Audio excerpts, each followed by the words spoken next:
नमस्कार दोस्तों, मैं हूं आपका साथी, आपका दोस्त विजेश्वर निर्दोष।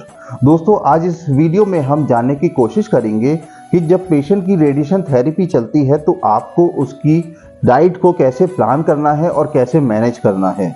दोस्तों, पेशेंट के लिए डाइट बहुत ही इंपॉर्टेंट रोल प्ले करती है और उसको हेल्दी रहना बहुत ही इंपॉर्टेंट होता है पूरे रेडिएशन ट्रीटमेंट के दौरान, क्योंकि रेडिएशन के वजह से जो हमारा कैंसर का सेल है वो तो मरता ही है, ख़त्म होता है, पर साथ ही साथ कुछ हमारे हेल्दी ऑर्गन्स भी इफेक्ट होते हैं, उनमें रेडिएशन जाता है, जिसकी वजह से हमें बहुत ही ज़्यादा वीकनेस और कई एक साइड इफ़ेक्ट्स आना शुरू हो जाते हैं।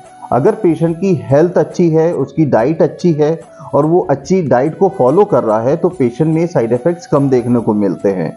मगर साथ ही साथ अगर पेशेंट जो कैंसर जैसी बीमारी है उसकी वजह से पेशेंट की बॉडी में खाने का एब्जॉर्प्शन बहुत कम हो पाता है, जिसकी वजह से वो वेट लॉस करता है बहुत ही जल्दी। तो आइए दोस्तों, वीडियो को शुरू करते हैं। सवेरे 6 बजे से 7 बजे के बीच में हम पेशेंट को क्या दे सकते हैं? सवेरे आप उसको चाय बिस्किट दे सकते हैं या फिर ग्रीन टी दे सकते हैं या नारियल पानी दे सकते हैं। अब हम चलते हैं 8 बजे से 9 बजे के बीच में पेशेंट को एक अच्छा ब्रेकफास्ट देना है। और दोस्तों, यहाँ पर पेशेंट की कैलोरीज और प्रोटीन को मेंटेन करके रखना है, बैलेंस बना के रखना है। ब्रेकफास्ट में पेशेंट को दूध दे सकते हैं, नारियल पानी दे सकते हैं या पोहा दे सकते हैं, कटलेट दे सकते हैं, चीला दे सकते हैं।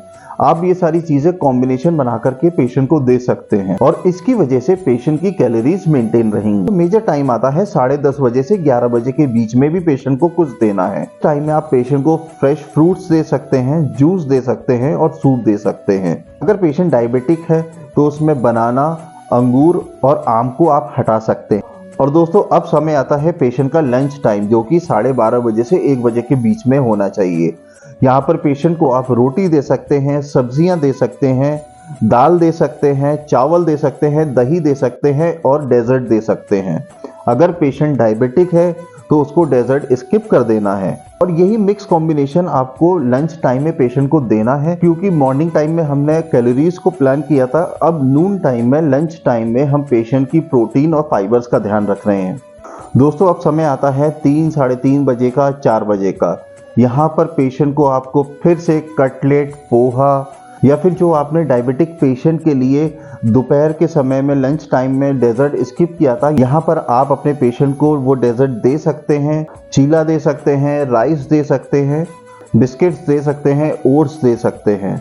तो ये भी बहुत ही क्रूशियल टाइम है, क्योंकि यहाँ पर हम फूड को थोड़ा सा ट्रिगर करते हैं। डायबिटीज़ पेशेंट में अगर कोई चीज़ें स्किप करने वाली हैं तो वो हम इवनिंग के टाइम में थोड़ा दे देते हैं, दोपहर के टाइम में स्किप करके।